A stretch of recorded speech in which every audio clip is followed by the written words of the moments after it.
it is my privilege to invite the outgoing president of Pakistani American Congress, Dr. Ashraf Tur Saab, and I'll request him to come and introduce our incoming executive committee. My pleasure to welcome all the guests, invited guests, and all the participants. It is truly silver jubilee of an organization that has been on the hill year after year for the last 25 years. My pleasure to have been in the initial inaugural at Palmer House, Hilton, Chicago, where we are preparing now the CDs and videos that the Pakistan's who's who came and participated, and one particular person was Javed Iqbal, son of Allama Sir Muhammad Iqbal. So we have videos and we have all the information. I'm really pleased to have served this organization from day one in some small capacity, usually in the back benches, till I was asked to take my part in a frontal manner. And I think we have done reasonably well, and we hope to continue to do reasonably well in our capacity per our means.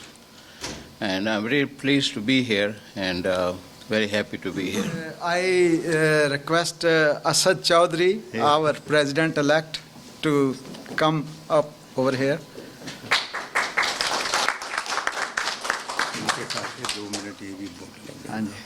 And I request Malik Saab to come over here and be the part of his colleagues over here. Malik Saab, come on.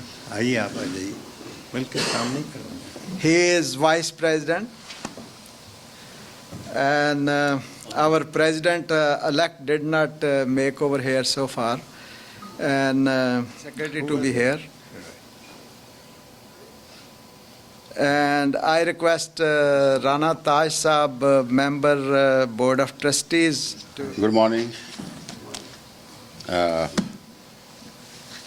All the newly elected people, they are going to say that I solemnly, say your name. I Maqbool Malik. solemnly swear and take the oath of whatever oath you're taking. Say that. General Secretary, Information President, Vice President, Finance Secretary. Finance. Very good. Okay, wonderful. I affirm that I will abide by I affirm that I will abide by and uphold the Constitution of PAC the Constitution of PAC with my fullest strength. with my fullest strength. God bless you. Thank you. God bless us. So help me God. Now, Thank you. So, elected and nominated, member Board of Trustees. He is last year he joined us, and after that he has been doing a lot of work for Pakistani American Congress to gain a reputable position in America and all over the world. Mr. Chaudhry Mahmood, please. member Board of Trustees, he is from Texas, Houston. Right. Now we come to the Kashmir.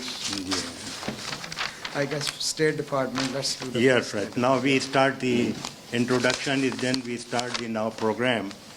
It's honor for us to have Courtney Dunn here. And she has worked in the international affairs for 2 decades and is currently the acting director in the Office of Pakistan Affairs, which is part of Office of the Special Representative for Afghanistan, Pakistan at the State Department. Yeah. Civil servant, Ms. Dunn joined the State Department in 2004. She has worked extensively on South Asia, Eastern Europe, and U.S. economic and foreign assistance policy, having also served on the House of Representative Appropriations Committee, Subcommittee on State and Foreign Operations and related programs. Ms. Dunn earned a BA in History and Russian from Swarthmore College and the Master's degree in Public Affairs from the Woodrow Wilson School for Public and International Affairs and the Princeton University. So I request you to please take the podium and talk to the audience, please.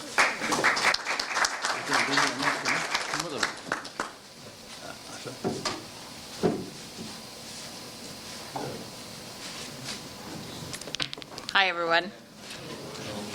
Good morning.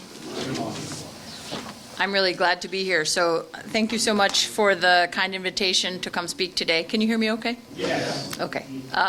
Great. Thank you so much for the invitation to be part of the Pakistan-American Congress, and in particular, the U.S.-Pakistan Friendship Day. These occasions always allow us to take a moment to step back from the day-to-day press of our own business and to hear a range of voices and viewpoints.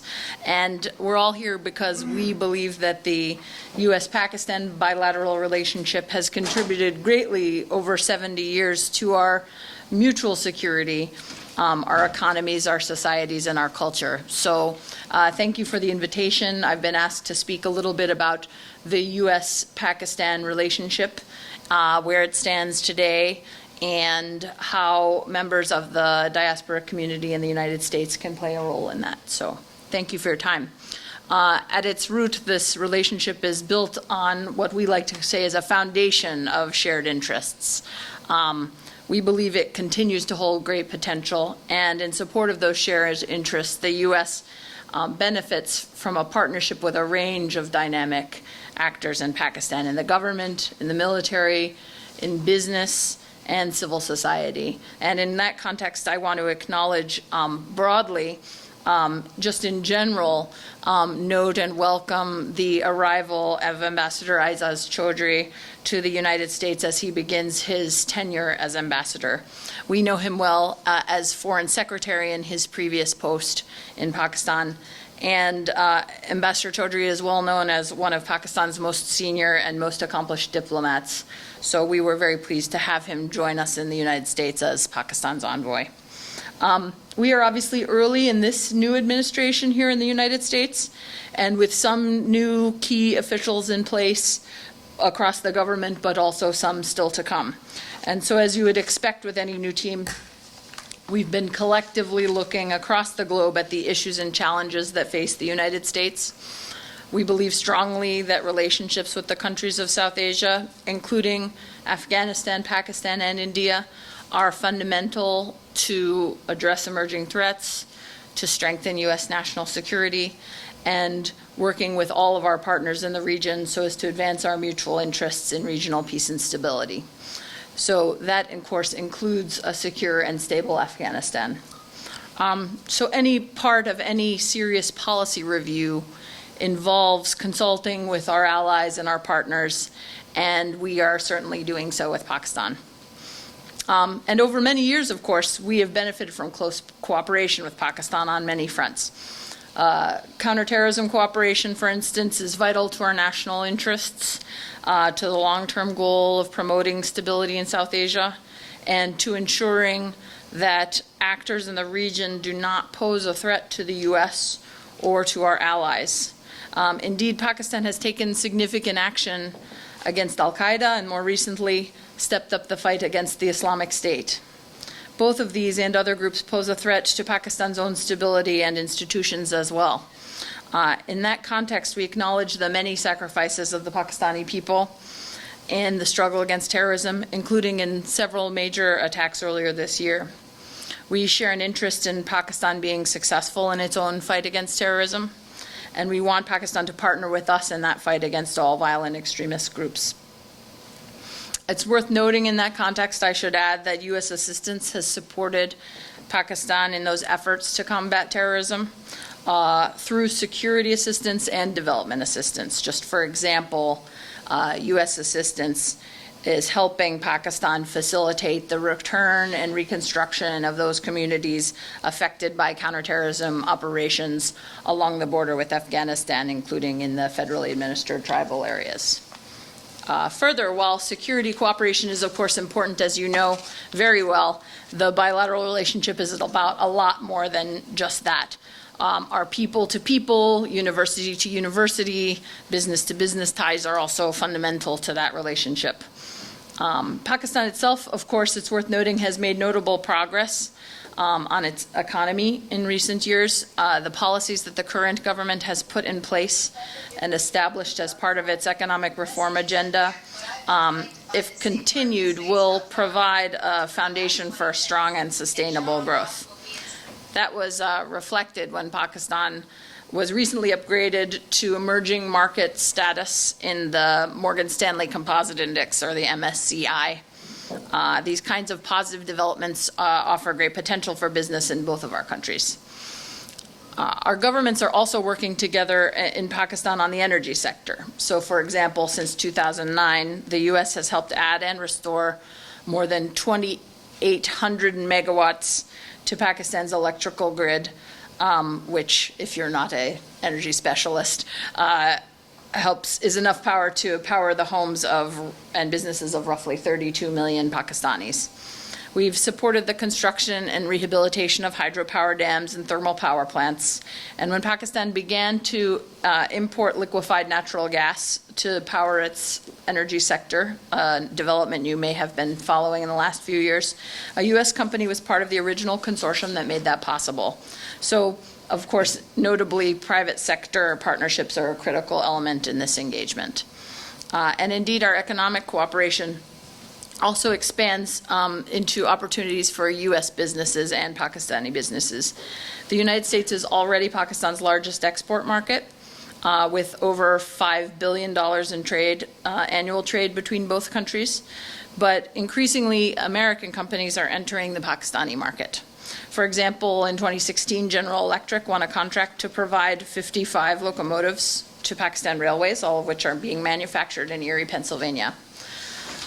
I'm from Schenectady, New York, so General Electric holds a special significance for me. The first 7 in those locomotives were delivered earlier this year. In the education sector, the U.S. and Pakistan have heightened our cooperation through what the Pakistan's Minister of Planning and Development and Reforms, Ahsan Iqbal, has termed the U.S.-Pakistan Knowledge Corridor, which supports Pakistan's Vision 2025 development strategy in higher education by expanding U.S.-Pakistan academic networks, partnerships, and exchanges in science, higher ed, and technology, as Pakistan takes its own steps, necessary steps to expand investment in its own higher education system. So, as part of that knowledge corridor, the U.S. and Pakistan have co-funded together collaborative science and technology research grants and university partnerships in energy, water, and agriculture. And in fact, we have a total of about 20 partnerships between U.S.-funded partnerships between U.S. and Pakistani universities throughout the country on both sides of the ocean, and they facilitate research, curriculum development, and faculty exchanges. And also in Pakistan, notably, we have the largest U.S.-funded Fulbright program in the world, which now Pakistan also has stepped up to contribute funding to that effort.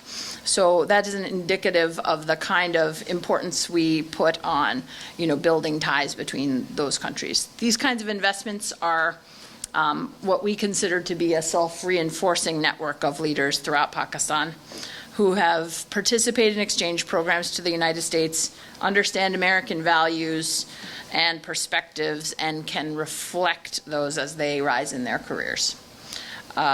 So, of course, as you know, the U.S. and Pakistan don't agree on everything. We have real policy differences, and those are the subject of frequent and frank conversations. For example, we regularly express concern about militant groups operating from Pakistani soil to carry out attacks that damage our interests and regional stability in Afghanistan and elsewhere. Pakistan has committed to taking action to curb the activities of the Haqqani network and other externally focused terrorist groups, and to ensure they find no safe haven in Pakistan. Delivering on that commitment is important for Pakistan's own security, for the stability of the region, and for U.S. interests. So on this and in many other topics, it's important that we, as two countries, maintain regular and candid dialogue as part of our strong relationship. And of course, it's the it's very much the complexity of that relationship that underscores how Pakistani Americans, and indeed gatherings like these, have a crucial role to play, whether in business, education, or simply in facilitating dialogue between both countries. I personally consider that Pakistani Americans are a vital link between our countries. You serve as ambassadors of mutual understanding and proponents of common values, trade and investment, and even good governance. Pakistani Americans often embody the most successful parts of our relationship and are powerful stakeholders. Through your words and actions, you personify democratic values. You personify those of human rights and women's rights, of tolerance and nonviolence. You personify the economic values of efficiency, drive, transparency, and innovation. Through your ties with Pakistan, you become a force multiplier of development, philanthropy, entrepreneurship, and collaboration, both here and in Pakistan.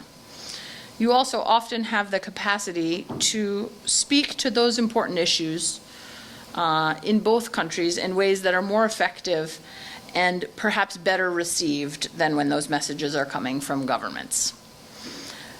Through this forum and other diaspora organizations like the American Pakistan Foundation and the Association of Pakistani Physicians of North America, you're undertaking critical work. One example that I wanted to highlight today of how we have sought to leverage these kinds of innovative efforts is in the U.S.-Pakistan Women's Council, a partnership that exists between the State Department and American University here in Washington, in cooperation with members of the Pakistani American community and public and private partners. The Council is linking women entrepreneurs, students, and professionals with American and Pakistani member companies to increase their inclusion in hiring, women's inclusion in hiring and supply chains in Pakistan.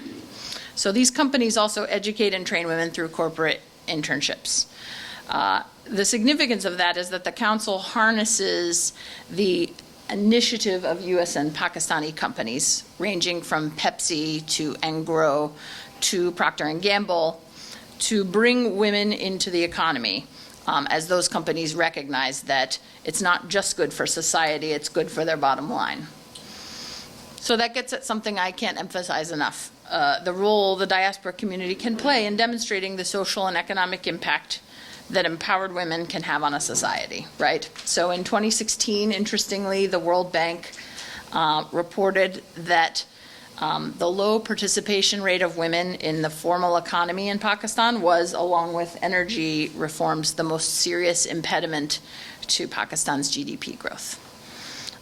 Unfortunately, sometimes entrenched social norms or legal or political barriers to participation or gender-based violence can limit women's access to economic opportunities. So the Pakistani government, of course, recognizes this. Their Vision 2025 plan outlines the government's goals for increasing women's labor force participation, which includes improving women and girls' access to education, law enforcement, social services, banking, and childcare. In closing, thank you so much for your time today. In your own lives as individuals, and as you're here today, I encourage you to think about how you can use your own example and your family's example and your community's example, or your ties to Pakistan to support Pakistan's economy and future. How that can include bringing women into the economy, and also to think about how to better link our two nations in the cause of peace and security. At the end of the day, I have confidence in the ability of the U.S.-Pakistan relationship to persevere, even through challenging times, and I encourage all of you today to play a personal role in solidifying that relationship. So, thank you very much. Sure, I'm happy to take a few questions. If you allow me, I have a question that the U.S.-Pakistan cooperation started on energy issues back for 7-8 years ago. Mm-hmm. So would you please tell us at what level that relationship is right now, what the United States is doing to fix Pakistan's broken energy system? Sure, of course. That's very important issue Yes. for Pakistan right now. That's very important, absolutely. I'm happy to talk about that a little bit. So obviously, I think it's important to say up front that at the end of the day, Pakistan is the one that needs to take the steps to fix its energy system, and obviously this government has worked very hard to try to do that. The U.S. wants to play a role as a partner in that, and, you know, in concert with our relationship, we have wanted to do that both as a government and as a business community, right? So to date, I think I mentioned that the various upgrades and other forms of energy assistance, which include infrastructure and technical assistance, has helped Pakistan build or restore 2,800 megawatts, which is what I believe is for serving 32 million Pakistanis. So that has been an important contribution in what has been a large overall effort by the government of Pakistan. It's also worth me noting that the next chapter of this is what we call the U.S.-Pakistan Clean Energy Partnership, which was actually launched when Prime Minister Sharif visited here in 2015. And what's envisioned in that is by 2020, we will work with the private sector to help bring an additional 3,000 megawatts to Pakistan's grid as part of their broader cooperation.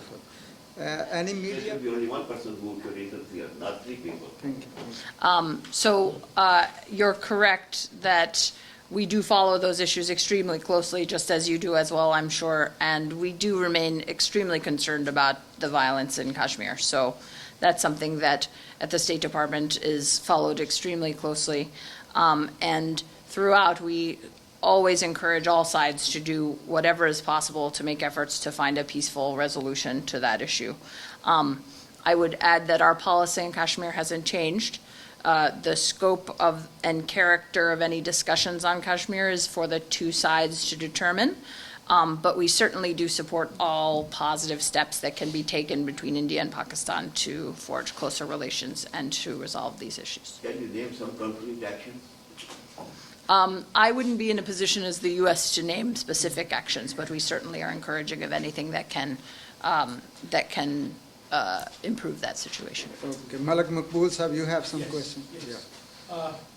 With the change of guard in the White House, it is customary to have a review on the previous policies, but at the same time, we don't see any change in the strategic or geo-economic calculus of AFPAC as such. Do you think there are going to be any drastic changes in the future policy?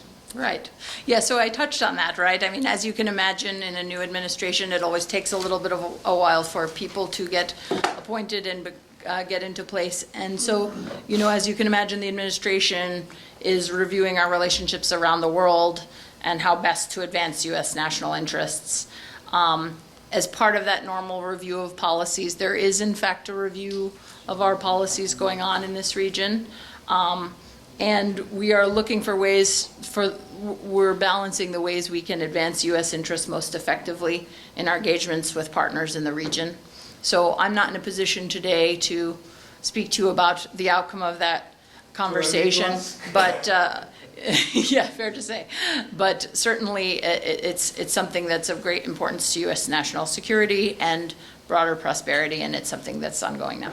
Thank you so much, Kurt. I guess that's more than enough for her. Sure. We are so thankful Happy that to be you here. gave us the time and joined us. You know, we are getting late with we have a very heavy agenda, and it was nice of her that she showed up so early and gave us our message and explained to us how U.S.-Pakistan relations are going right now.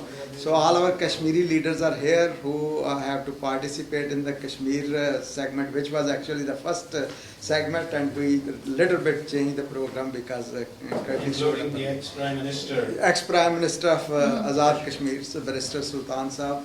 We are very glad to have him at the Academy. Welcome. Pleasure to meet you. Welcome. So you are welcome to stay with us if you like, and if you would like to leave due to your official business, whatever your choice is, you know. Sure, okay, thank you. Thank you so much. You're welcome. Thank you very much. Kashmiris were being committed, and Burhan Wani was just martyred, and India was using pellet guns on the Kashmiris who were not even on the roadside, who were just outside the window. One of the girls, Insha, she got about 50 or 60 pellet wounds and lost both of her eyes. And, about 500 youth have been blinded by these pellet wounds. And it is the same story I'm telling you. It is last year. I'm at the cost of repeating and what's going on. And 10,000 people have been hit with it. Pellet wounds are being used in this country to hunt the deers. And it is a gross human right violations. They attacked. I had an opportunity to visit Kashmir because my family is in Kashmir, Indian-occupied Kashmir, and I stayed there for 4 or 5 days, and my relatives booted me out for there because they thought I could get killed. Because what I saw that there was nobody walking on the roadside. It was just a garrison town, armored personal carriers, gun-toting policemen who could kill anybody with impunity, with no legal recourse. So that's what is going on since last 1 year. And this year, they are attacking schools. The movement has gone into the hands of 10 to 15-year-old. There are girls, there are boys who don't refuse to go to college, who refuse to take education because they say that unless Kashmir is independent, nothing means anything to them. This is the outcome of the silence of the world. Not a single country has paid attention it deserves. And this is a bombshell which will explode, and we were speaking then and we are speaking now. India is totally silent, arrogant, they don't want to talk. In one of the famous Indian journalists, Prem Shankar Jha, I saw him on television yesterday, was with one of the Pakistani channels. He was saying India has lost Kashmir. And it is the foolishness on their part not even to talk. Because the government in India is headed by Modi, BJP government, who mercilessly massacred thousands of people in Gujarat. Actually, the current Prime Minister was not even issued visa to visit United States when he was the Chief Minister. The lady from the State Department just said that Pakistan should do more for Afghan to contain. These are the differences between Pakistan and America. It is not my job to comment on that, but the way it is linked to Kashmir, there will be never peace in Afghanistan unless there is peace in Kashmir. That is not going to happen. If somebody thinks that, with due respect to them, they are living in fool's paradise. It's a gross miscalculation. If Pakistan is not, the Kashmir problem is not solved on this side of the border, there will be no peace on that side of the border. They could send thousands and thousands and thousands of forces. That is not going to happen. They are talking of terrorist groups. You can't get rid of one terrorist group, but other ones will erupt. When 10,000 women are being raped, when 125,000 people were killed, and you expect their relatives to be silent? And these groups will not emerge?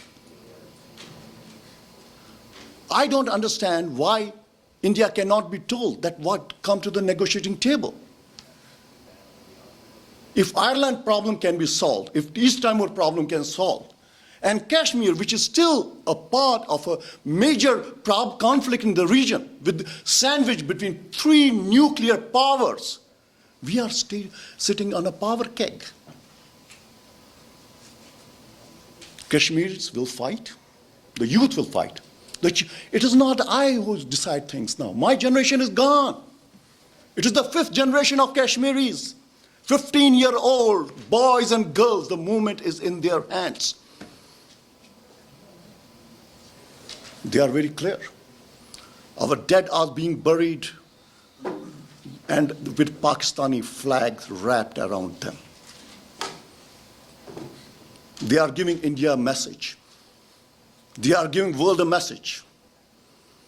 Whether the world listens or not, that's their problem. I talked to so many people, my relatives. They said this is the battle to the finish. This is not going to end. What India will do? More killings. They are killing every day, beating women. One of the girls, 15-year-old, she is lying in the hospital with her skull fractured.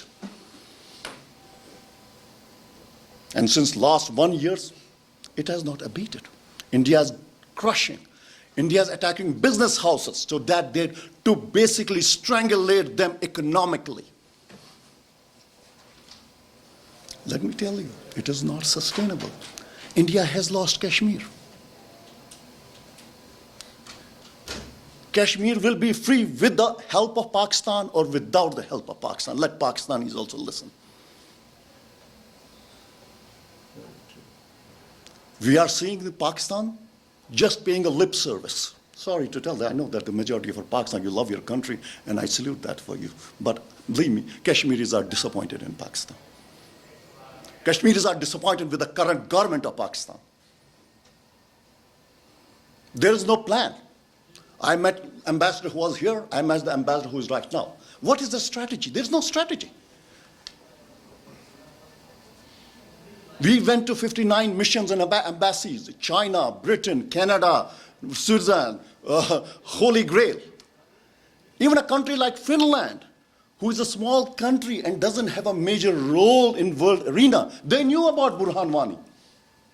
Everybody knows what it is not, they don't know, they know it. But somebody has to bell the cat, somebody has to take a leadership role, which we expected from Pakistan and which they are totally failing. Last year, there were missions being sent from the government of Pakistan. Mushahid Hussain and some lady MNA came there. We had a meeting with them. They were all over the country, Europe and every major countries, and they had to submit the report to the government.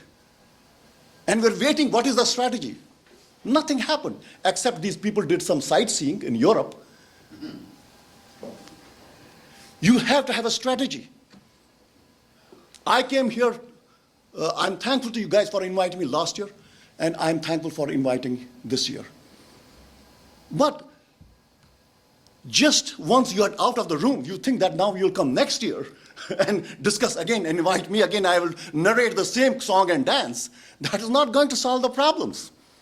I don't know what the resources of PAC are, but you have to have some kind of strategy. You know what you're in this country. You know how the things work in country. Do you have a working group on Kashmir? Do you call your senators and congressmen? Do you reevaluate your strategy after 2 months? Where we succeeded, where we failed, and what are the new methods we need to adopt? Other day I was invited by an organization in National Press Club. I told them the same thing. Okay, you're sympathetic to the Kashmiri cause. I really appreciate it. I salute you. But this should not, once we read the room, you have to have some kind of strategy. I would like to know next year, what has PAC done? Where is the working group in Kashmir? If you call, you have 100 youth who are very savvy on internet and just report each and every atrocity being committed in Kashmir, and reporters send it to congressmen, send it to senators, send it to State Department, that will have an effect. I see some attitude in Kashmir, there may be some isse kya hoga? There's nothing like isse kya hoga. If youth in Kashmir think by throwing pellets on these people who are carrying machine guns, they will get independence, we cannot do that. They will sit back and then Kashmir problem is gone forever. Wars of independence are tough. I tell them, Kashmiri brothers. If you look at the history, they fail, but ultimately they succeed. To have a negative kind of attitude, which I see from Pakistani government and ministers, that they do this, they do that, they do that. No, they don't do anything. Now with the Pakistanis coming, staying here, ministers come in, they express their own agenda, and everybody of you is, I will do it, I'll get it done, is basically want to take pictures with them. How many of you ask them tough questions on Kashmir? Other day, there was the planning minister who came in Pakistan embassy. He spoke 5 minutes on Kashmir and 20 minutes on CPAC. And tried to pursue his own agenda. I'm happy Pakistan. The strong Kashmir needs strong Pakistan. I think a common Kashmiri loves Pakistan than average Pakistani loves Pakistan. Our heart beats with Pakistan. But we are disappointed. Even one of your famous news anchor, Hamid Mir, said other day on television, that fear that day when the Kashmiri leadership comes into Lal Chowk and talks about the Pakistani leaders. What are they doing for Kashmir? Even he felt that Kashmiris are being betrayed. So I don't know what else to do, but I would like to beseech you people, the PAC members, that have come some kind of a strategy. Having yearly meetings and having somebody like me or anybody else speaking on Kashmir is not enough. If they really desire to do something, contribute to the suffering people of Kashmir, they have to have a strategy. Thank you very much. If you have time, I'm ready to ask anyone. Yeah, he's behind. Sir, you have to take the initiative. You are Kashmiri. Pakistan helping you, we are with you. You tell us what you want to be here sitting in front of you. Yeah, he gave I those told you. suggestions. Yeah. I told you. Do you call a Congress, organize youth, organize manpower? What should be Pakistan's strategic goals in your mind? In as far as the government or people is concerned, government should there should be a diplomatic offensive. There should be a diplomatic offensive be launched. Like look, I don't have any sympathy, special sympathy for any party of Pakistan. To me, all are same. As a Kashmiri, I love all the Pakistani leadership. I respect all of them. Wonderful. It warmed my heart when first time I see in few of his speeches, whether it was political, I have nothing to do with that, Imran Khan mentioned the name of Kashmiris. Thank you so much. Okay, we are very lucky to have very distinguished Kashmiri leader from Pakistan, Barrister Sultan Saab. He is here, and I request him to come on the podium and update us about Kashmir issue from Pakistani Kashmir's point of view, because he represents the. I promise I won't be long. No problem.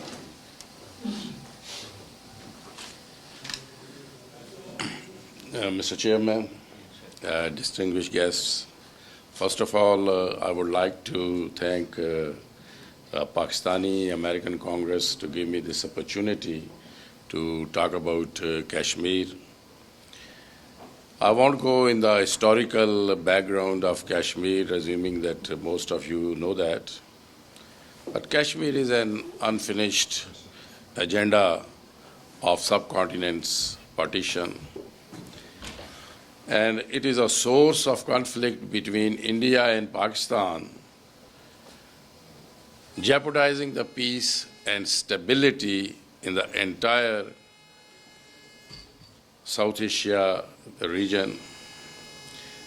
Since 1947, efforts have been made to solve Kashmir issue through United Nations. Resolutions were passed on 13th August 1948 and 5th January 1949, which clearly says that the future of Kashmir has to be determined according to the free will and the aspirations of the people of Kashmir. In fact, it is interesting to know that it was India who went to United Nations, and the ceasefire and then the plebiscite was a relief given to India. But still, so many years gone, almost 70 years gone, but still India is not allowing the people of Kashmir to have the right of self-determination. Then, of course, there was bilateralism. There were talks between India and Pakistan many times. And, of course, the Shimla Agreement is also there. And then, thirdly, third-party mediation, once the United States wanted to mediate, and so many other OIC, even Kofi Annan, the former Secretary General of the United Nations, offered mediation, but nothing happened.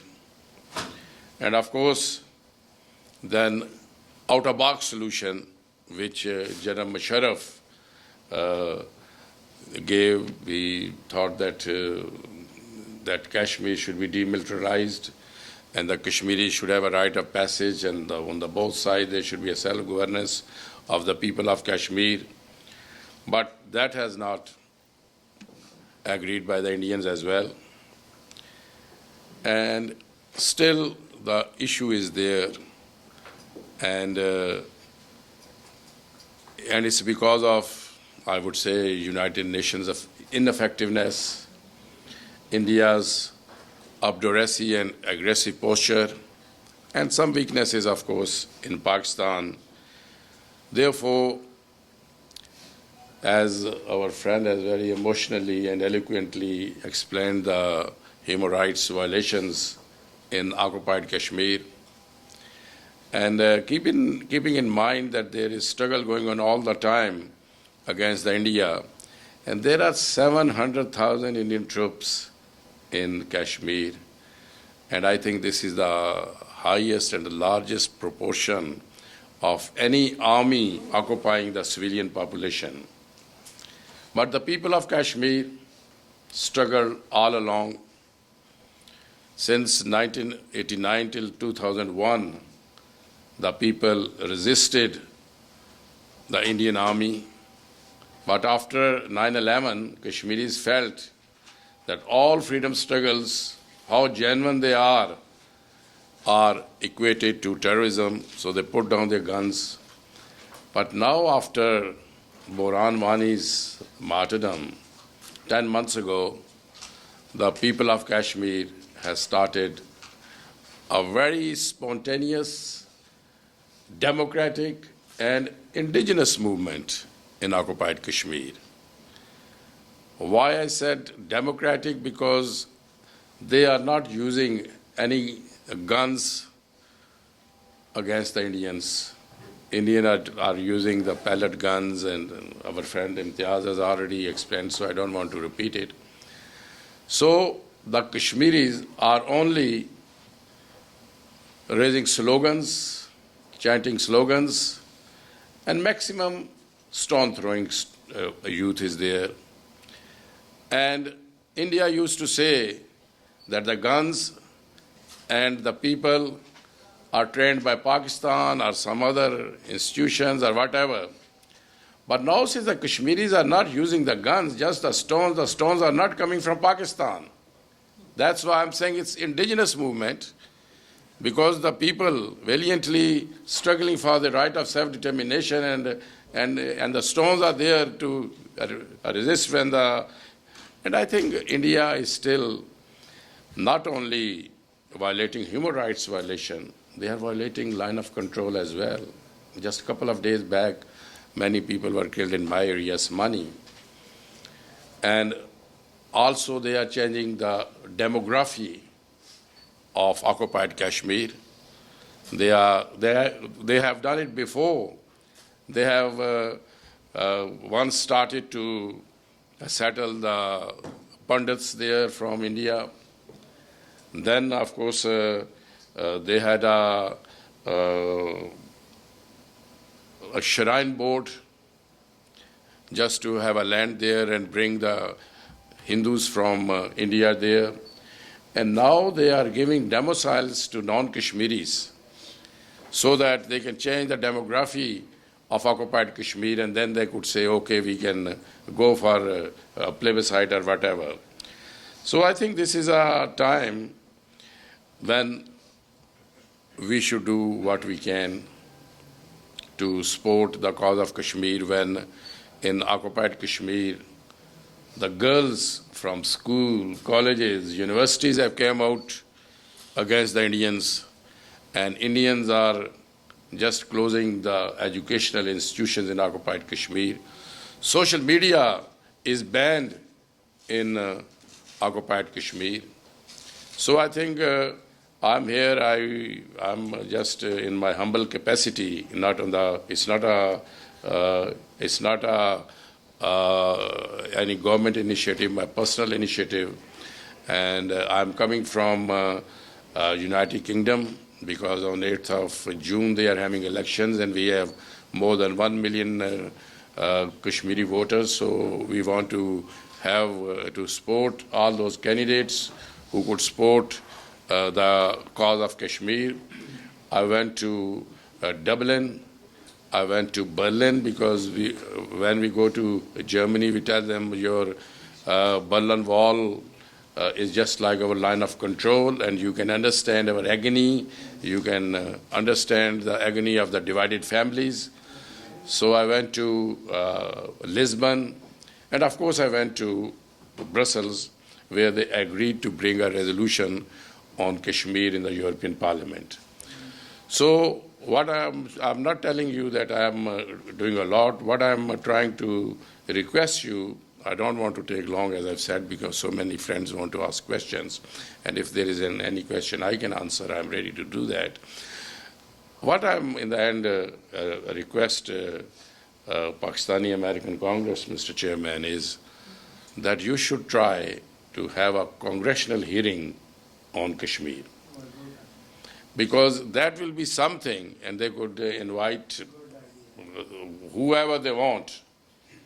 And I think, I know not all of you, but most of you personally, you have links in the Congress, you have understanding with the members of Senate and Congress. But to start with, I think if you can just, if you can manage that, that will highlight what's going on in Kashmir, and take my words that there is a support in international community for the people of Kashmir, and they know human rights violations are going on. Even with this administration, we don't expect too much, but their ambassador to the United Nations, Nikki Haley, proposed mediation between India and Pakistan by United States. So I think even in international media, I remember when I was the Prime Minister of Azad Kashmir, I was using all my sources to come in CNN, BBC, Fox, DW, or whatever, Al Jazeera, but nothing was coming. But now, CNN, BBC, all the channels are showing what's happening in occupied Kashmir, especially the pellet guns. So, as I said, I won't be very long, so I will just leave you there, and I will ask you that Kashmir is a forgotten nation, but the will of the people is there, and inshallah, I very much believe the day is coming when the people of Kashmir will get the freedom.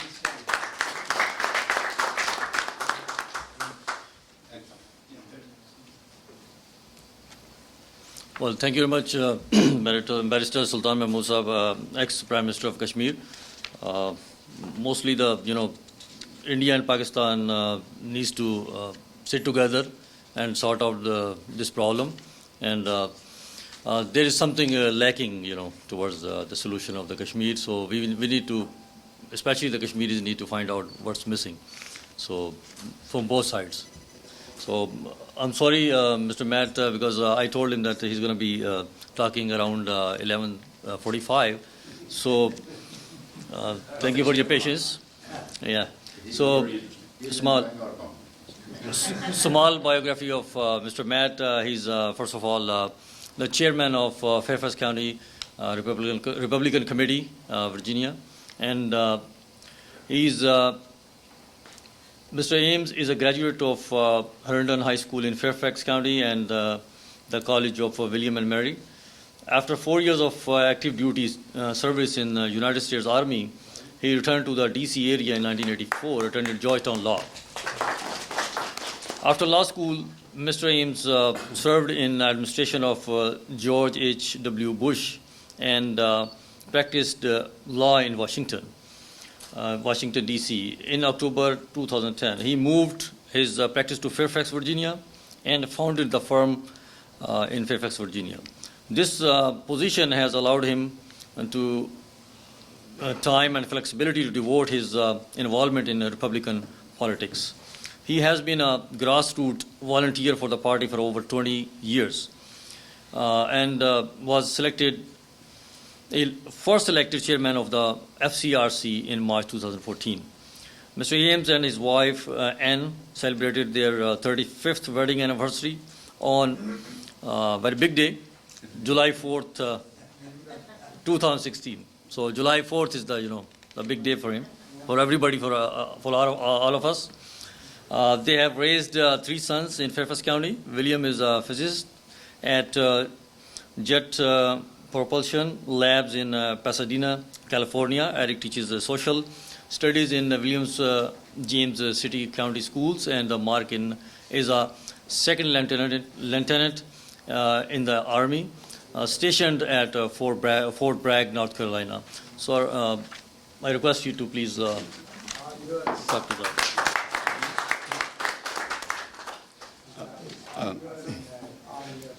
Thank you, Mr. Chowdhury, and thank you very much for the invitation. And thank you all. I'd like to thank the PAC for the invitation, the opportunity to speak today.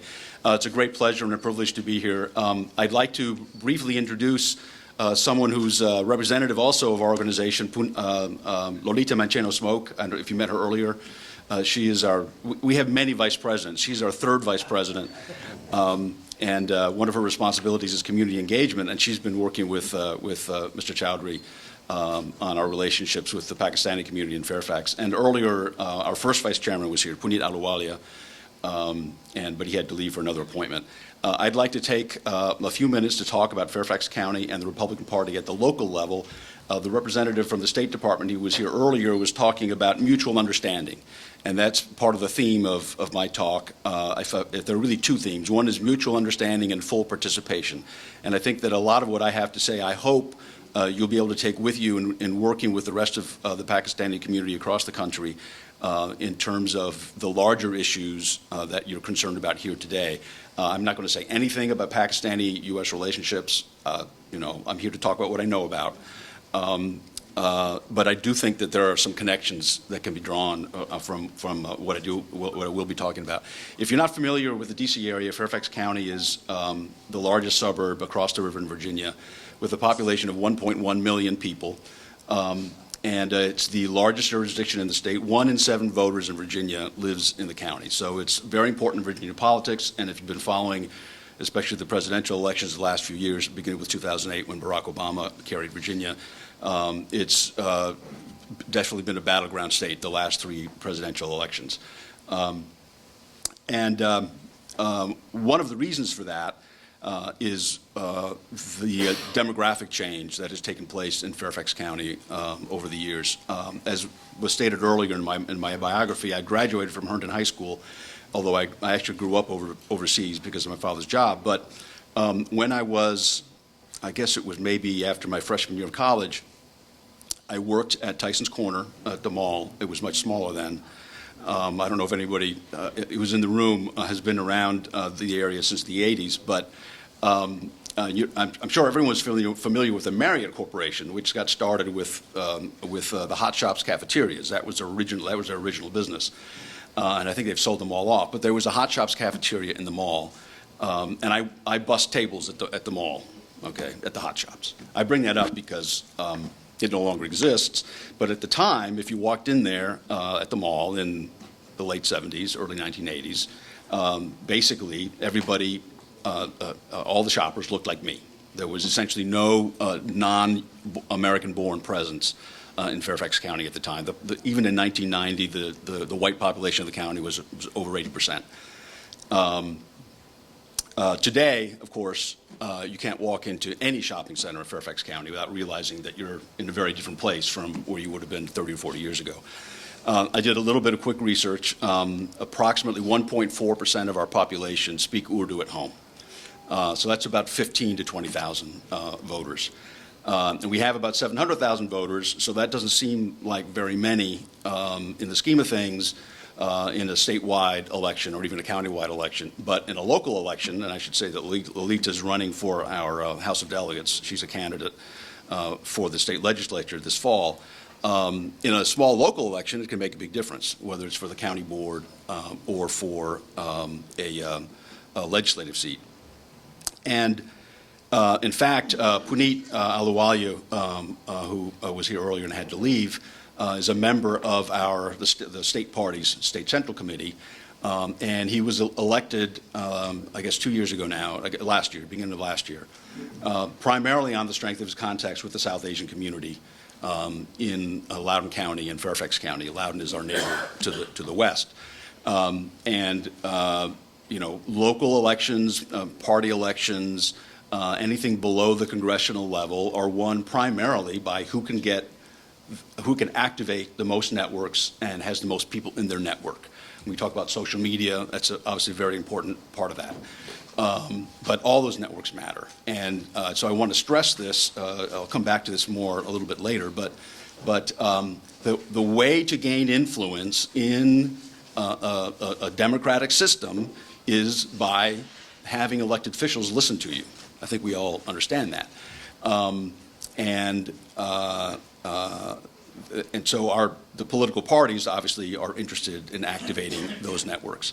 So let me talk a little bit about what we do, and I'll come back to that theme of full participation and mutual understanding. We recruit and train volunteers. We're an all-volunteer organization, and every year on Election Day, just to summarize what we do, we turn out over 2,000 people to work in the polling places around the county. The county hires people to actually manage the voting process, but we turn out people to work and pass out materials on behalf of our candidates, also to observe the voting process as independent observers inside. And this is something that no candidate can develop on their own. This is a network that only exists because we are building it and maintaining it every year. And what we are finding as the demographics in the county have changed, in fact, as of a few years ago, a majority of children in the Fairfax County system were either not born in the U.S. or the parents or the children of parents who were not born in the U.S. So both parties are having to find ways to adapt to this. And so we deliver a very valuable service to the candidates, but that service is less effective if it's only reaching a part of the electorate. And that's a lot of what Lolita's job is with our organization, is developing relationships with the various ethnic communities and the growing ethnic communities in the county. And I want to give a couple of specific examples of both the success that we've had and also the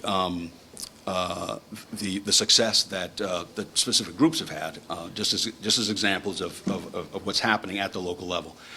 We have a significant Vietnamese community in the county. It's about 24,000 voters. That's according to the county statistics.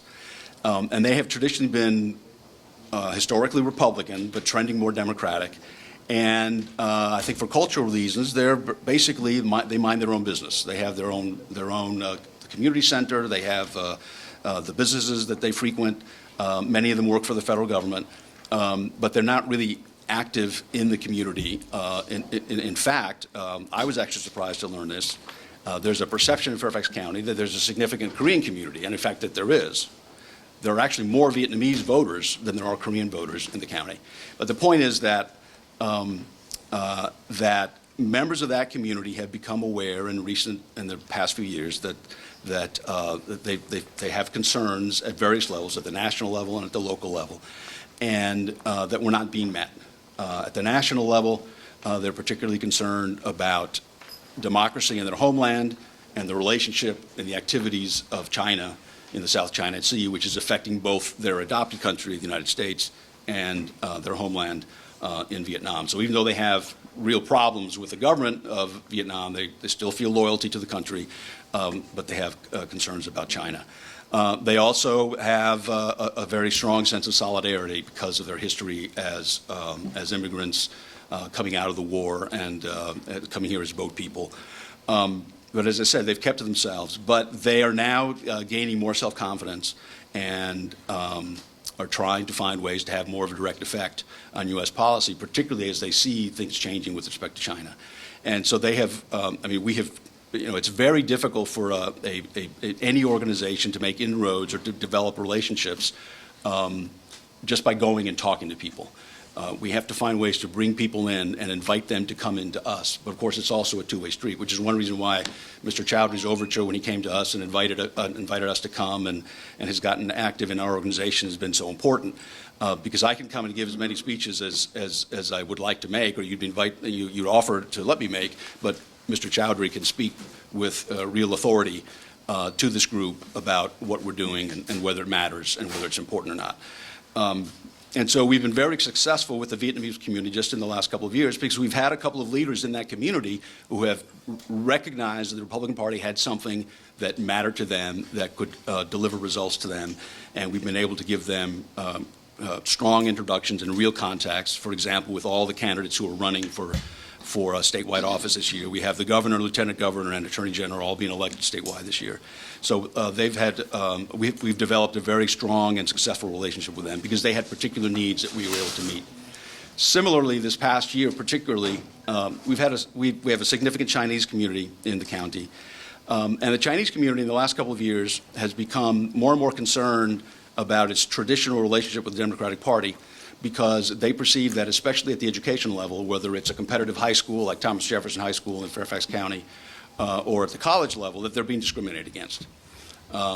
They place a strong emphasis on education, and they find that they feel that they're not being treated fairly in the admissions process, and this may very well be true for the Pakistani, Indian, other communities as well.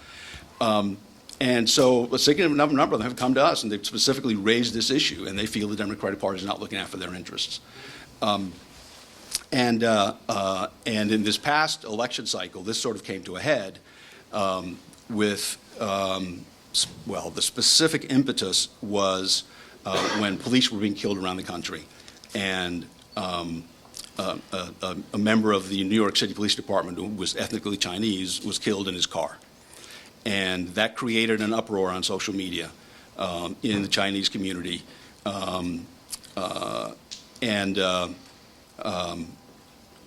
Basically turned a lot of people in that community towards Trump. Whether they would have voted for him or not, I don't know. But what it did for us specifically was encourage them to come out and get active. They formed their own networks, were activated, and they found contacts with us and came to us. Another issue that's been an issue in Northern Virginia in the schools that affected the Chinese community in particular had to do with the transgender dictates that have come down from the Department of Education, which the county was in the process of implementing and is still in the process of implementing. But people were very concerned about this. And so, again, we've developed strong relationships with that community because they had concerns or they saw that one party was not meeting their needs. And we were able to bring them in, give them leadership positions, recognize their efforts as volunteers, and find other ways to encourage them. So that's just a snapshot of the kind of things that we're doing. I would like to close, and if I'm happy to take some questions. Matt, thank you so much. That is the kind of talk we need here all the time. We are here. That's why we come here to learn all these things, you know. I also think you guys have a perfect right and would be very wise to ask what Pakistan's government is doing to help itself before you plunge in. I haven't noticed anybody here from the embassy, which should probably speak volumes by itself. I think questions like, why haven't you hired lobbyists? Where is Nawaz Sharif? Why hasn't he been here? Why hasn't he at least sent Mariam? Need to be asked, and they need to be answered. I once had to tell a chief of staff of a presidential candidate who was looking for pro-life support in New Hampshire primary from the pro-life community that we don't mind politicians using us as a springboard. However, we object to being used as a sofa. And needless to say, he didn't get our support. I mean, it's one thing to say help us. It's quite another thing to say carry us. And there's also a more practical issue. I mean, what can individuals achieve here if Islamabad refuses to get its act together with regard to relations to Washington? I think everybody here has a lot of thinking to do, and I think a lot of serious discussions need to be had going forward, because I think we're at a very, very, again, the point I made earlier, the level of exasperation with the people I talk to about Islamabad is something I've never seen before in 27. I mean, it wasn't this bad with South Vietnam. I mean, it's bad. And there are real risks to advocating because of that. So I think you guys have got a perfect right to say to people at the embassy, hey, man, help us out, get your act together. The Americans are talking about you're harboring terrorists. Get on that so that we don't end up in jail for the simple, course we took of advocating for better relations with the country we came from. Thank you so much, Dr. Khaja Ashraf Saab, distinguished guests. no ladies, so all gentlemen. Sorry, they're outside? Oh, okay. First of all, let me congratulate the outgoing and the new president for their wonderful efforts. I understand this Silver Jubilee, 25th annual day at the Capitol Hill. I remember there was a time that we had a very large room with so many congressional leaders. Somebody just mentioned about the congressional hearing. I think we have to review our scorecard, that we have to get united. The topic of today's discussion is to strengthen the Pakistan-U.S. friendship under new administration. I think there'll be no change in the policy unless we double our efforts. It's very important. Well, historically, our relationship has been a turbulent one with trust deficits and many ups and downs and mixed feelings of understanding and misunderstanding. But still, friendship dominates on the both sides. And it's due to expatriate community with their strong connection between their motherland and the homeland. As a friend state in the fight against terrorism, Pakistani troops and paramilitary forces have offered ultimate sacrifice, and several thousand civilians have fallen victim to terrorism. Our material losses are more than $100 billion. But our national consensus and resolve to fight terrorism remains unshaken. Pakistan will continue to play its sacred role to maintain peace and regional stability. But we need a comprehensive strategy to address the root causes that foster terrorism. Global community has already acted by confronting terrorism and increasing security. But we will not create a better and safer world with brigades alone. We will not win the peace until we have the foresight and the courage and the political will to redefine this war. We welcome the resolve expressed by U.S. Permanent Representative to the United Nations, Nikki Haley, that President Trump may become a mediator between India and Pakistan process, and that may be a step forward to our efforts to Kashmir resolution. We also recognize that President Trump resolved to protect and vigorously promote religious liberty, opening door for religious organizations to become politically active without feeling fear of IRS tax exempt status. We wish good luck to President Trump to Saudi Arabia summit, to meet leaders of Muslim nations, including Pakistan, to discuss a coordinated effort against terrorism. President Trump's trip is followed to Holy Land to jumpstart the Middle East peace process, and then audience to the Pope Francis at the Vatican. It seemed like a true Abrahamic faith trip. With Pakistan, we expect new administration to expedite its effort to rebuild the important bilateral relationship based on mutual respect and trust. Thank you very much. It was really a pleasure to see all people coming, and especially the guests. So kind of you for giving so much time, and our guest speakers and the outgoing president and the incoming president. That shows that we have a tradition which we are continuing, and we will continue. With some ups and downs comes along, and we will solve those things. Again, thank you very much. I was reminded that there's Asad. Where is Asad? He gone up outside. That food. Yeah, that food is almost ready. So after this, we will have a lunch break. Any other speaker left?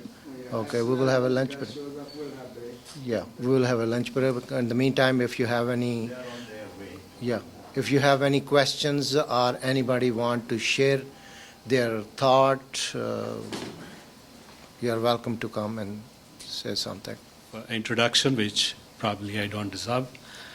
However, being a student of US-Pakistan relations, I have heard various speakers over here, including the distinguished ex-Prime Minister of Azad Kashmir and the Senator.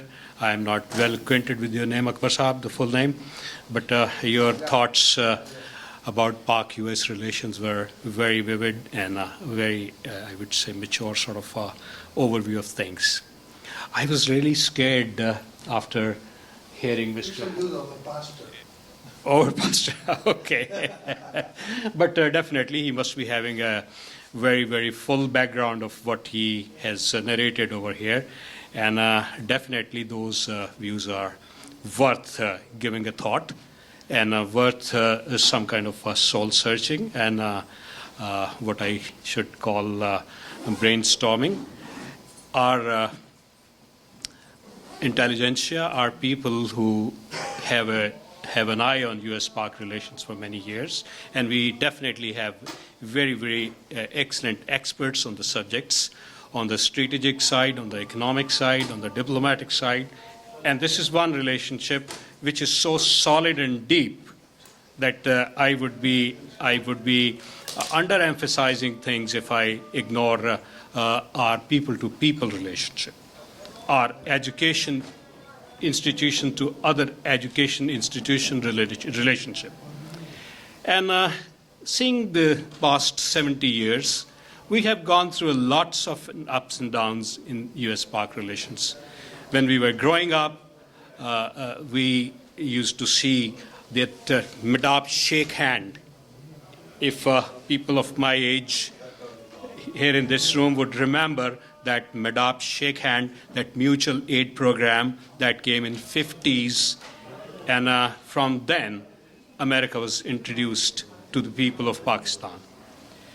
Well, starting right from the days that we had some kind of cooperation, 65, the main vendetta behind those wars was our relationship with the United States. And after that, whatever has been happening in that region, we lost half of our country, East Pakistan, in 1971, when there was a complete, full-fledged kind of invasion on East Pakistan, covert as well as the visible one. It was not an easy experience. I was in the army at that time. I was assigned to a mission. I fought the regular war on a sector where we had a lot of gains in Chamjordian sector. And I saw the kind of physical sort of vendetta which we had in that region at that time. And we saw it was though an Indo-Pakistan conflicts, but we saw Su-7 aircrafts, Soviet aircrafts being flown, and we were bombed by the Soviet pilots. I am an eyewitness to that. So this is all we have suffered because of Pak-US relations in the past. Pakistan is a little more, I would say, emotional country. Pakistani people are a little more emotional than realistic. We expect a person who shakes hands with us, and we expect him to be our friend. And the United States of America has been a friend on the canvas, but in reality, there have been some problems with the United States which were kind of underground problems, but those were not permanent. Those came up and those were resolved, with the due passage of time. Now, the post-9/11 era is a different, I would say, part of history where US-Pakistan relations totally took a new turn. And we became the strategic partners of the United States to fight against terrorism. And the kind of fight against terrorism Pakistan has gone through, I don't think anyone in the world has experienced those kind of losses, done those kind of sacrifices as such, but somehow or the other, everything got misinterpreted and a severe kind of mistrust developed instead of good relations. At this point, the US-Pak relations do not have any warmth, and as the gentleman just now explained, and he gave us statistics, that 5 out of 6 people do not have a favorable view of Pakistan, and probably he said that 100% government officials are not in favor of Pakistan. This is a scary statistics, and we must take due care of the statistics and sit together and at people's level as well as at the diplomatic level or at any level we can resolve this situation and be at least not as good friend as we were at one time, but mend our fences to an extent that no further damage could be done to these relations. This was a little overview of my thoughts. I am a proud Pakistani American, and I have worked for the United States government in various capacities while I was in the service. I have a little experience, and if that could be used in order to repair these relations, I would feel myself lucky. Thank you very much for listening. Thank you, Malik Saab. A very thought-provoking speech. We really appreciated it. You summed up things real well. I just want to come here and welcome you all to D.C. And let you know that I don't know what your plans are as far as meeting other members, but please do it, because as I've told the other group, speaking from the perspective of a new member, it matters. It does. These meetings are not lost on us. I can tell you personally that I've had my perspective changed on various things, because I think that's the job of any representative, is to keep an open mind, listen to people from all sides of an issue. And particularly on the immigration issue, I'm a co-sponsor of a bill 392, which is dealing with immigration for high-skilled workers. We did talk about that. And what it does is it eliminates the per-country caps for employment-based visas, and it expands the caps for family-based visas. And I think if we're going to recognize that we're a country of immigrants and we're going to accentuate that, that we should do that in a bipartisan fashion. So I think that's really, really important. And but please keep us in the loop on issues that you care about, that are important to you, and educate us, because all of us are coming from different backgrounds in Congress. I'm coming from the FBI, so I've been working national security virtually my whole career, and then you come to Congress and you're expected to be an expert in a whole host of areas. And what's incumbent upon us is to make sure that we bring stakeholders from all sides of an issue, whether it be healthcare or the environment or immigration or what have you. And we listen to the folks that know best. So with that, I just wanted to stop by briefly. I'm in between two assignments here, but I wanted to stop by and say hello to Rana and say hello to you all. And hopefully, if you want to stop by our office, feel free. You're always welcome. Okay, thank you all. Thanks. First of all, thank you for that kind and very long introduction. It's not often that we're the ones who are supposed to talk long, but But it's the truth. Yes, the truth. Thank you. I'm humbled by that every time I listen to it, because nobody gets here alone. It's about relationships and working together. And when we talk about that, Akil, you have been the model for working together.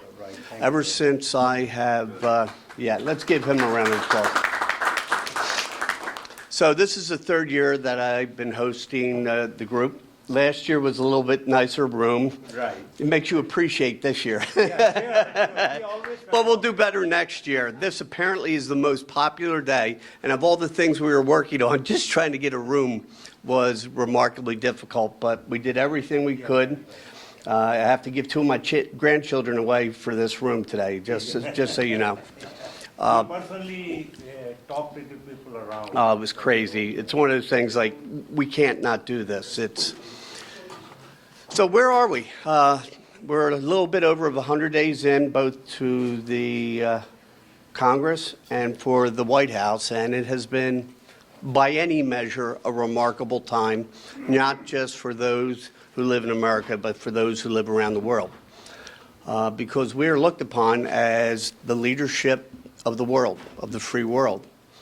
And when an election takes place, as you know, it's about the members of that country coming together and deciding what direction we need to go in. And it was clear they wanted change. We got change. You know, it's now called the unpredictable presidency. There are a number of issues going on, and pick up your device the next morning and find out what's going on. So I think that's a challenge.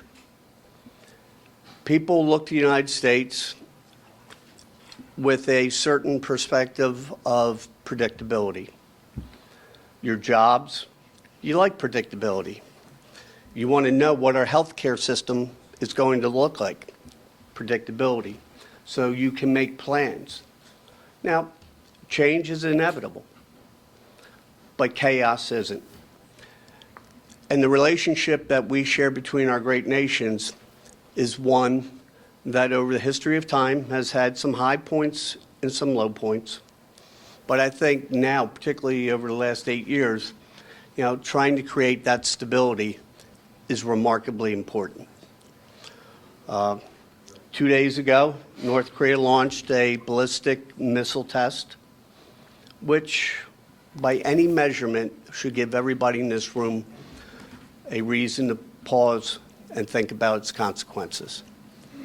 You are one of those who belong to a very special club in this world where nuclear weapons are in an arsenal. With that goes great responsibility. With that responsibility denotes ownership in what we can do. When we look at our relationships, I've been over to Afghanistan 4 times in the last 2 years. And understanding that a border with your Pakistan has been of great concern to everybody, just as much to you as it is to us. And I think that is something that goes forward. Those relationships that we've enjoyed is the reason why we look to that region to try to resolve some of those issues together. Because there's nobody that I know of who thinks that terrorism has a place in our world. Malala, who we all know that name of that young girl, who had very strong-held beliefs and was assassinated in an attempted assassination. And after getting shot in the head and somehow surviving that, most of us would say, okay, I got the message, let me just kind of back off. She did the opposite, came out stronger, talking about peace efforts and working together. In the last 6 months, those of the Muslim faith have been blamed for a lot of things in this world. Very much, to at least my perspective, very unfair. Our country is founded on the idea of people being able to practice their religious beliefs. When we go back to the early days with the Pilgrims, they came over here and started a new life so they could practice what they believed in. That's been the premise for our country for over 200 years. Jewish, Muslim, Christian, Hindu, the list goes on and on. It's a personal choice or no choice at all. And I think when we start blaming a faith, a love of your God for issues, it is a wrong path, and I'll speak out against it anywhere. Yeah. Thank you, Congressman. I guess we can all look back in our religious histories and find areas that we might have done different. I think we can look back in our own lives and say, gee, I should have done something different. But the premise of love and faith is something that we all hold. You love your children, I love my children, we all do. That's an international bond that we come together. So as we go down this path in a new administration and a new Congress, quite frankly, we have to redouble our efforts to make sure that they understand that it's not just a certain look or certain religion that is the problem. That we are all, as John Lewis and Dr. Martin Luther King says, we might have come here on different ships, but we're in the same boat now. And what you strive for is what we strive for. And I just want to say thank you for that relationship that we've enjoyed, and to make sure that those conversations continue to happen, because this is a absolutely remarkable and wonderful place to call home, and we welcome you with open arms. Thank you.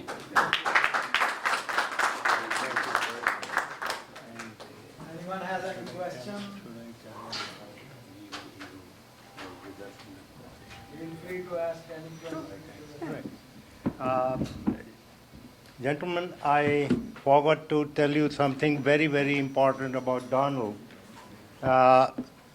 When this announcement was made about the 7 countries that they will not be allowed to enter into United States, Donald led our procession to the airport with all Muslim communities in New Jersey, and he was all the time, and he made statements about the Muslim communities, and later on he raised question in the Congress also, and he said that you have done a wrong thing to the people, and he proceeded a bill for that, and he said all those who have been illegally returned back, they should be called back, they should be given all their expenses and all the charges they have spent while they were deported back illegally. So that credit goes to my friend Donald, and give him a big applause, please. Remarkable thing is that many of us are not but one generation from being immigrants ourselves. And it has always been what they say is the last person off the boat was the one that had the problems. Well, I understood that. That was a big boy. Yeah. My grandmom came from Germany on one side in the bakery. But something fundamentally changed the way I understood this. My oldest son, DJ, who you know, was serving in the Army in South Korea and met a young lady. She happened to be serving along with him. They ended up hitting it off. They got married and living in Fort Hood, Texas after their deployment. And where my first granddaughter, who turned 17, I met was her born. last. Yeah. And I got a phone call late one night, woke me up. Now, getting a phone call at 3 o'clock in the morning is never good. And my son was crying in the phone, and I'm thinking, oh my God, what happened? He says they're going to deport my wife. What? Deport her where? What we didn't know. She was a dreamer. Her parents brought her up to America when she was very young. Serving in the Army in South Korea in the chemical response unit. In the U.S. Army. In the U.S. Army. Married my son, had my granddaughter, and they were going to throw her out of this country. What better way to say you love a country than to put your life on the line? That's right. You can imagine what was going on. I wasn't in elected office, didn't know anything about She it. was willing to die for U.S. Korea, but she was about to deport it. Tell me. So this is how I found out the difficult way. Well, the bad news is she was discharged from the Army. But the good news is 4 years later, she put her hand on the Bible and was sworn in as a resident. And you know what she doesn't do? She never misses an election. She votes every time. With that, take care. I would like to invite Barbara Comstock, Congresswoman, Republican from District 10, Virginia. Thank you very much for coming.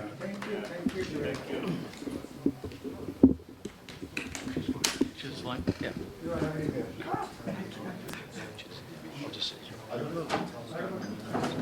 Well, thank you, and great to be here with you today, and glad you're visiting with some of my colleagues. I know a lot of them aren't going to be back until later on today, but I'm glad we were able to be here and hope you'll be able to visit with a few more. I was just visiting with some Pakistani-American doctors downstairs or upstairs, can't remember where I was, but so delighted to be here with you today. My district starts down around the CIA in McLean in Fairfax County, and it extends all the way to the West Virginia border, Frederick County, Winchester, also goes down to the Manassas area. So I have parts of Prince William County, parts of Fairfax, I have Manassas Park, and then all of Loudoun County, and then Clark County and Winchester and Frederick. So we do have a large Pakistani American population. And the wonderful thing that I like about my district is it's also a district that's very integrated. So the Pakistani American population is part of my medical community. In fact, it's been part of my personal medical community. So I particularly appreciate that. And then it's also a large part of our education community.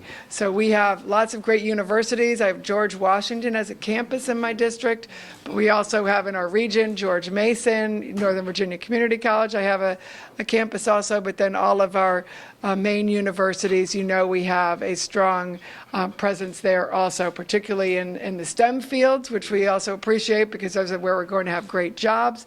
And then also in our business community. So I've worked with PAVA for years also, and I really appreciate all of the contributions there that the community the Pakistani American community has made for decades. So it is a pleasure for me to be able to work with you. I'm glad you're here today, and I would also make the offer that I always do in working with everybody is to use our constituent services also. We, have had situations where people, might need a visa or they have a situation or family member trying to come over, and we have long-serving staff who kind of know how to deal with all those issues and can help us. And so we're always happy to assist in any way we can on the constituent level. So thank you for all the contributions that you make to our community. I need a little water. I'm sorry.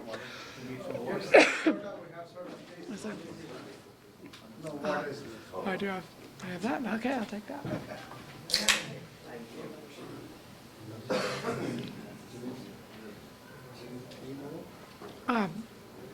But I'm also part of the Pakistani American Caucus too, so anytime you want to, work with the Congressional Caucus on all these issues, it's great for us to have a community of members who really are all over the country but have the same experience that I do.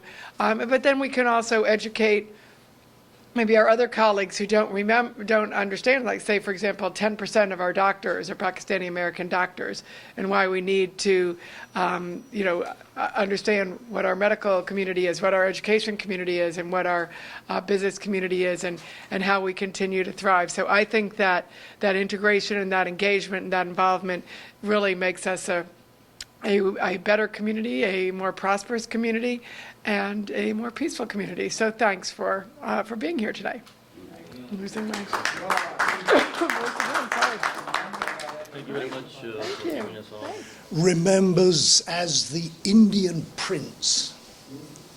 And the Indian Prince adopted my dad's squadron. And he made sure that birthdays, Christmas, they always got a little letter. And I've got, in my house in Springfield, Virginia, I've got one of these letters. Dear son, just some words of comfort. I don't know how, when he first adopted them, but I have an old photograph my mother gave me of the Indian Prince standing with the squadron, and there's a hurricane. Wow. So my dad flew Hurricanes, then Spitfires, then Mustangs. So I would guess this happened around about 1941 as a guess.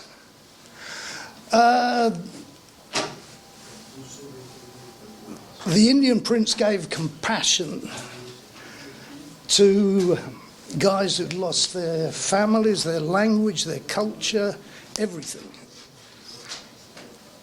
For us, they were children. in an alien land. The war ended, and then most of the Polish pilots couldn't find jobs. They'd been heroes during the war. When the war ended, they couldn't get jobs. And 1947, something pretty important happened in Pakistan.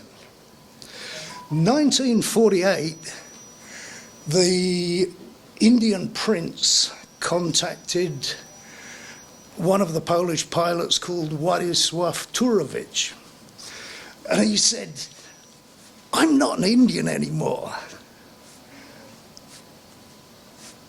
I'm in a new country called Pakistan. We need an air force." Can you guess who the Indian prince was? Ashgar Khan. And Turowicz went with 30 Poles, including my dad,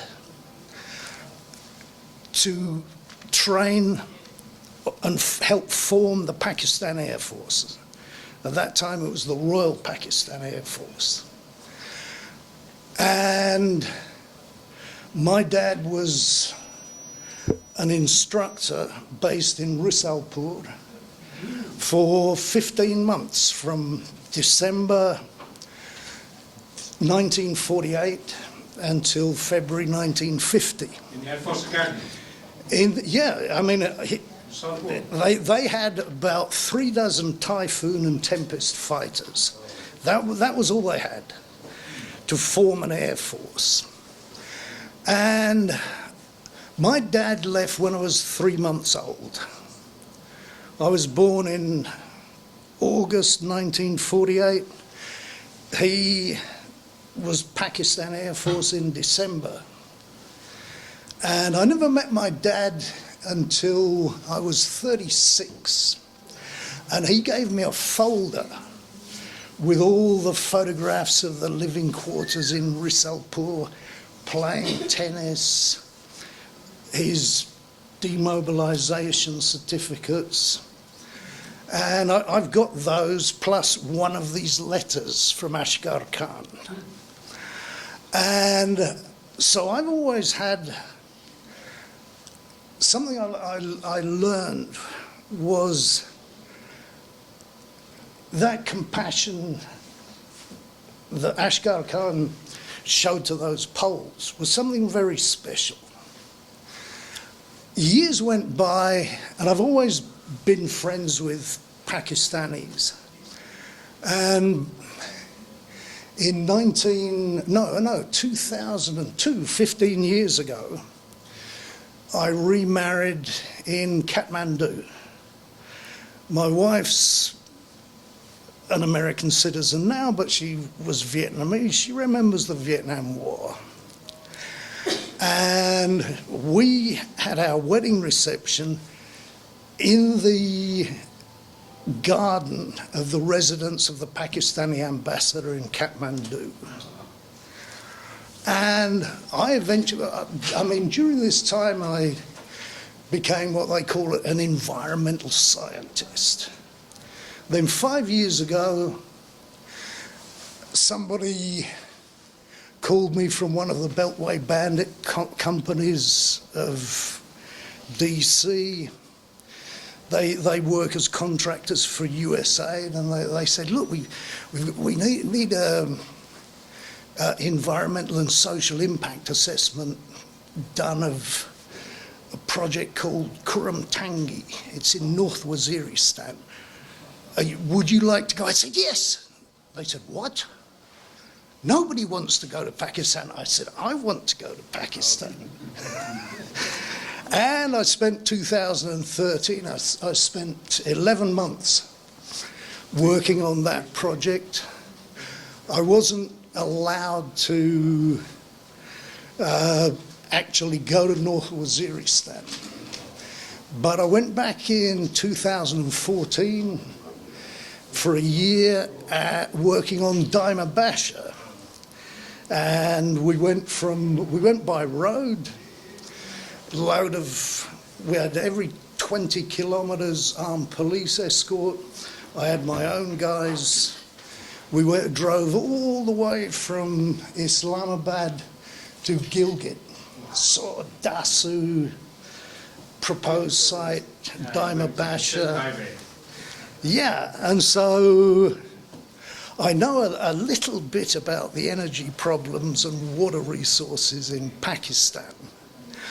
But I'm sure you've all looked at me and thought, well, what's he doing here? I'm here because of what Pakistan did for my father when he was a young chap. And I'm really pleased to be here. So that's basically my story. And I will, for Assad, I will scan the letter from Ashgar Khan and email it to him. Your marshal is still alive? He is. Not been kicking? And I was promised several times, yeah. I was promised several times that they would try to get me to meet him. Good afternoon, everybody. I'm a little bit nervous, but Don't be nervous. yep, I came here because, as you guys said, I do belong to Afghanistan as much as I belong to Pakistan, and both of the countries. And so I'm basically from Afghanistan. I was born in Pakistan, and I was raised in Russia. And now I'm living in America. So all these cultures, Multiple heritage. yeah. So all these cultures, all of these nations, they are all very close to me. And being here on this Friendship Day, I think every country deserves to have peace, and especially Afghanistan and Pakistan, since they're neighbors.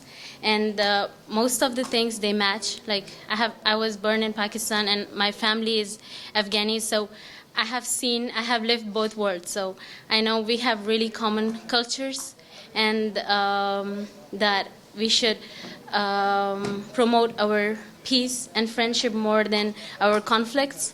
So in that support, I'm here today, and I really feel good. Yeah. And just one more thing, when it gets government and people, they're all different. We have conflict between governments, like Afghanistan government and Pakistan, but Pakistan people, they have always been so welcomed, and they have welcomed Afghani people. If I'm here alive today, if I'm here today, that's because of all these people who work very hard and look forward for peace. And as well, for the people who are burned in Pakistan, I think there should be something worked on that. Because when we were going to Russia, so my family, it's a short story, my family, everybody was getting passport because we were going to Russia. So, and I was like around 8 years old.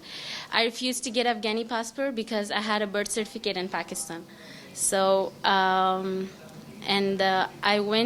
made my parents to go to the Pakistani embassy to apply for a Pakistani passport, and which was denied because more than 100 children are burned in Pakistan who are Afghani.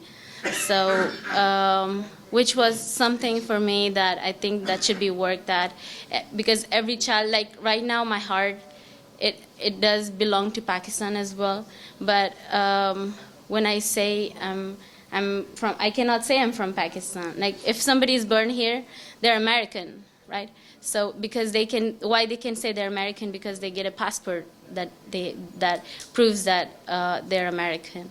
So yeah, that was just a suggestion, and I love being here. Thank you all so much for the work and hard work and for the peace, and I'll be looking forward to have more of these opportunities for our young people who work really harder.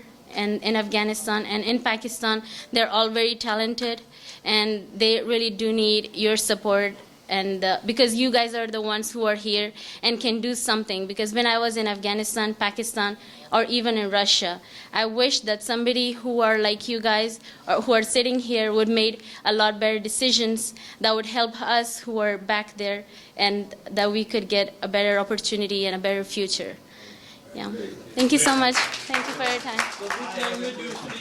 I have a question. Yes, sir. Do you speak Urdu? Ji. Oh, that's good. I speak Urdu, I speak Russian, I speak English, I speak Pashto, I speak Dari. So invent a new language, Pushirdu. Yeah. And I'm looking forward to learn Spanish now. So I'm a multicultural, and I have not only learned every culture or I have lived it. I have lived every culture wherever I have been, because it was since I was very young. So I have lived, and there are tons of youngsters who are just like me and who are just looking for opportunities, and yeah.